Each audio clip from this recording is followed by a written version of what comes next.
পানি সম্পদ মন্ত্রী হিসাবে আমার কিঞ্চিত অভিজ্ঞতা আছে। এই যে টিপাইমুখ বাঁধ, এটি বাংলাদেশেরই পররাষ্ট্রমন্ত্রী আব্দুস সামাদ আজাদের অনুরোধে চালু করেছিল ভারত। আমরা এই ডেকে ডেকে নিজেদের সর্বনাশ ডেকে এনেছিলাম। সিলেটের মানুষ তারা খুব ডিপ্রাইভ, বিকজ এই যে কাল বৈশাখী আসছে এবং সিলেটের রাস্তাঘাট সহ বন্যার পরিস্থিতি খুব কঠিন হয়ে আসে। পাহাড়ি পানি এবং বরাক নদীর উজানে টিপাইমুখী বাঁধ, বর্ষা সিজনে বাঁধ কেটে দেয় তারা, মানুষ স্পিকার, এবং আমাদের সিলেট সহ গ্রেটার সিলেট এলাকা পানির নিচে চলে যায়।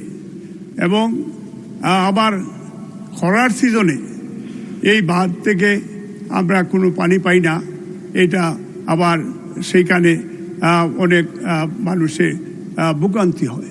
এইটার জন্য আমাদের মাননীয় মন্ত্রী বা আমাদের সরকারের টিপাইমুখী এই বাঁধের বিষয়ে এবং কি পরিকল্পনা রয়েছে, এবং যদি আমাদের এবং এই পাহাড়ি পানি এটা স্টপ করার কি বিষয়, এটার জন্য মাননীয় মন্ত্রীর কাছে আমাদের সিলেটবাসীর পক্ষ থেকে আমাদের সেই প্রশ্নটা।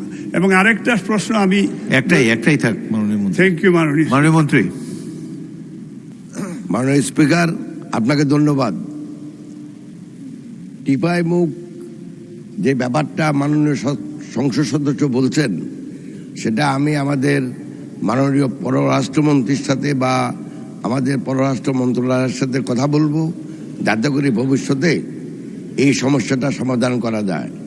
আর ওই বাঁধ ভাঙ্গনের ফলে যেভাবে উনি বলছেন যে একবার পানিতে তলিয়ে যায়, আরেকবার পানি পাওয়া যায় না, যদি বাঁধ থাকে তাহলে যে সমস্যা, বাঁধ না থাকলে সেই সমস্যার সমাধান করবে আমাদের প্রচেষ্টা আমরা নেব, যাতে করে ভবিষ্যতে এই সমস্যাটা কমে যায়।